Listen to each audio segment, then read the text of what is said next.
그러니까 EBS라니까. 어떡해. 아니 진짜 누구 닮아서 이래? 내가 누구 닮았겠어? 근데 IQ 검사가 뭐야? 갑자기 IQ 검사는 왜? 학교에서 시험을 봤는데 선생님이 IQ 검사가 하는 거래. 머리 검사하는 거야. 네 머리가 좋은 머리인지 실만한지 아무짝에 못 써먹는 머리인지 그런 검사하는 거야. 너 무슨 돌고래요? 아 그렇잖아요. IQ가 83은 우리가 무슨 돌고래요? 너 가출하면 어떡해? 빨리 들어와. 싫어, 안 들어갈래. 쪽팔려서 어떻게 들어가? 빨리 들어와. 부모의 IQ. 뭐 말의 내용은 뭐 맞죠? 너무 뼈를 때리는 말이어서. 예. 근데 우리가 보통 이제 지능 검사를 통해서 정말로 그 아주 뛰어난 머리인지 그냥 평범한지 아니면은 그 정상적인 어떤 직장 생활이나 학교 생활 같은 걸 하는 게 불가능한지 이런 것들을 판단하는 것도 지능 검사로 하니까 뭐 아주 내용이 틀린 말은 아니지만 이제 좋은 머리, 쓸만한 머리, 쓸모없는 머리 뭐 이런 식으로 거기다 가치를 부여하는 거는 좀 지나친 거죠. 사실 이 IQ가 어디서 만들어졌냐면은 이게 처음에 프랑스에서 만들어졌어요.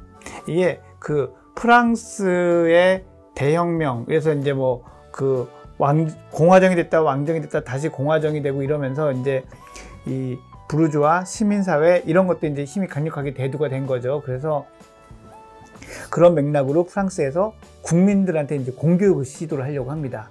근데 고민이 생긴 거죠. 이 사람들 다 모아서 과연 얘네들이 학교에서 가르치는 거를 다 따라갈 수 있을까? 이렇게 지금보다 사실은 편차가 더 클 거 아니에요. 있는 집 아이들은 그 개인 선생님, 괴테 같은 분이 이 수입을 개인 선생님을 했거든요. 진로 적성을 찾아주는 알바기도 했는데 그런 것부터 정말 글자라고는 보지 못하고 잘하는 사람까지 있으니까 그래서 이런 것들 학교에서 정상적인 수업을 해나갈 수 있을 것인가를 알기 위해서 만든 게 이 IQ예요. 예, 지능검사에서 이 초점이 학교 공부를 따라갈 수 있느냐 통상적인 여기에 맞춰져 있었죠. 근데 이것이 대서양을 건넙니다. 그래서 미국에 가가지고는 조금 업그레이드가 돼요. 업그레이드가 되면서 얘가 그 공부를 잘할 수 있는 능력이 얼마나 되느냐, 또 좀 부족한 부분을 찾아낼 수는 없느냐, 이런 걸로 이렇게 좀 사람의 인지 기능을 평가하는 것이라는 쪽으로 확장이 됩니다. 그래서 최근에는 지능검사의 어떤 판이 공인받고 있는 게 이제 웩슬러 지능검사라는 건데, 이 웩슬러 지능검사가 이 버전이 5판까지 나오고 있죠. 또 하나 지능검사 얘기하면 제가 꼭 이 얘기를 드리고 싶은데, 자, 이 지능검사의 숫자는 뭘 의미한다고 생각을 하세요? 이 많은 분들이 어쨌건 뭔지 잘 모르겠지만 지능 IQ나 키나 몸무게나 똑같지 않을까? 라고 생각을 하는 경우가 많으시더라고요. 근데 큰 차이가 있습니다. 뭐냐면 키랑 몸무게는 재는 자나 측정하는 저울이 달라져도 똑같은 숫자가 나와야 돼요. 그게 원칙이죠. 네. 자나 체중계가 정확하다면 똑같이 나와야 됩니다. 근데 지능검사는 검사가 틀려지면 숫자가 다 다르게 나와요. 왜 그러냐면, 이거를 왜 이런 일이 생기냐면, 지능검사는 상대척도예요. 무슨 얘기냐면 어떻게 하냐면, 예를 들어서 만 10세 아이들을 몇만 명을 모으는 거예요. 그래서 똑같은 문제를 풀게 해요. 그러면 많이 맞춘 애가 있고 적게 맞춘 애가 있을 거 아니에요. 걔들 쭉 나서 퍼센트별로 점수를 주는 거예요. 그래서 이 시험 본 전체 인구 집단의 딱 중간이 되는 데다가 숫자 100을 줍니다. 네. 그리고 제일 위를 154를 주고 뭐 이런 식으로 해서 그 사이를 퍼센트마다 이렇게 나누는 거예요. 그러니 내가 IQ가 150인데 예를 들어서 이 사람은 IQ가 100이에요. 그러면 이 사람하고 나하고는 차이가 얼마나 난다라고 측량할 수가 없는 거예요. 등수만 차이가 나니까. 근데 키는 차이가 나잖아요. 2m7 서장훈하고 저하고는 차이가 많이 나더라고요. 근데 이렇게 볼 수 있지만 이 상대척도 순서는 그걸 볼 수가 없습니다. 그래서 IQ가 130하고 100하고 차이가 얼마나 나나요? 이걸 실측해서 실제로 측정해서 얘기하기는 대단히 어렵다.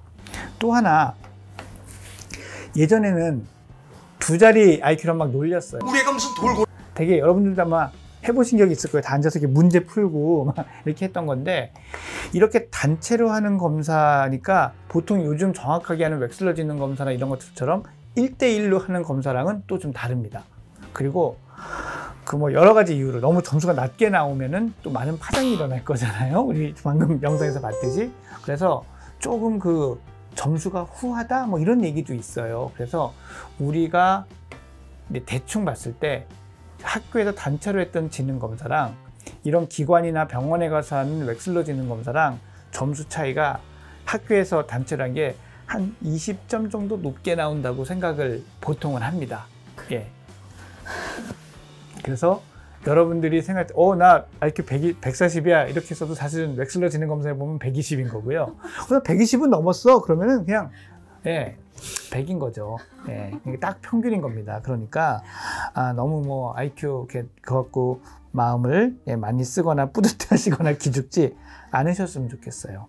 왜 기죽지 않았으면 좋겠다고 얘기를 하냐면 이제 이런 게 궁금해지잖아요. 그럼 알겠는데 이놈의 IQ랑 학교 성적이랑 얼마나 관련이 있는 걸까? 네. 정말 쓸만해서 IQ가 좋으면은 성적이 좋고 쓸모없는 머리면 성적이 나쁜 걸까? 이렇다면 우리나라 사교육은 다 죽었죠. 그냥 애 6살, 7살 됐을 때 IQ 검사 딱 해본 다음에 그대로 그냥 대학 원하는 데 보내면 되죠. 힘들게 애들이 막 학원 다니면서 공부할 이유가 없죠. 자, 근데 그럼 얼마만큼 영향을 주느냐? 여기에 또 연구가 있어요. 이 연구는 1970년도, 60년대, 70년대 사이에 많이 연구가 됐더라고요. 그래서 지금은 거의 이제 그 정설로 좀 굳어져 있는데, 연구자마다 당연히 오차는 존재하는데, 얼마쯤 될 것 같으세요? 지능과 성적의 상관관계. 성적에 영향을 주는 여러 요인 중에 지능이 영향을 주는 거는 20% 정도인 겁니다. 그러니 우리 아이가 수학이 빵점이라고 당신 닮아서 그러네 나 닮아서 그러네 싸울 이유가 없다는 거죠. 그래서 지능이라는 거는 성적에 그 정도의 영향을 주는 거고 나머지에 더 많은 요소가 있으니까 사실 얼마든지 지능이 조금 낮다고 하더라도 좋은 성적을 받을 가능성은 있습니다. 그런데 이제 문제는 이런 거죠. 다 똑같은 노력을 해요. 다 똑같은 노력을 한다고 했을 때는 이 지능에 따라서 성취도의 차이가 날 수가 있죠.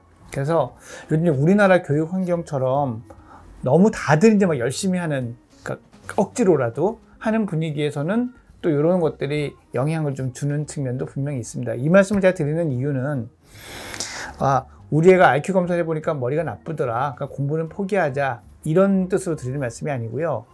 만약 정말 그 아이가 지능이 낮다면, IQ가 낮다면 이 아이가 그 점수를 다른 아이들하고 똑같은 점수를 받기 위해서는 얘는 훨씬 더 많은 노력이 필요했을 거라는 거죠. 그러면 이제 또 이런 궁금증이 생기죠. 얘가 그러면 머리가 나쁜 게 나 닮아서 그런 걸까? 엄마 닮아서 그런 걸까? 아빠 닮아서 그런 걸까? 부모 IQ와 아이 IQ의 상관관계가 있기는 있어요. 있기는 있는데 뭐랑 비슷하냐면 부모와 아이의 시력의 상관성 또는 부모와 자녀의 키의 상관성, 이 정도의 차이가 있습니다. 그러면 보면 저 집 부모들은 크니까 애도 크던데, 물론 그렇긴 하지만 그 서장훈 선수 부모님 별로 그렇게 안 크십니다. 제가 개인적으로 이렇게 아는데 별로 안 크셔요. 또 아주 큰 농구선수, 배구선수 뭐 이런 분의 자녀들이 또 크지 않은 경우도 있습니다. 그러니 뭐 그런 경향성은 좀 있을 수 있으나 그것 때문에 절대적으로 좌우되는 건 아니기 때문에 내가 머리가 좋아서 또 나빠서 그럴 거라고 생각하시지도 마시고요. 또 나를 닮았다 하더라도 그게 정말 성적에 영향을 주는 건 20% 내외다 라는 것, 그것을 기억을 해 주셨으면 좋겠습니다.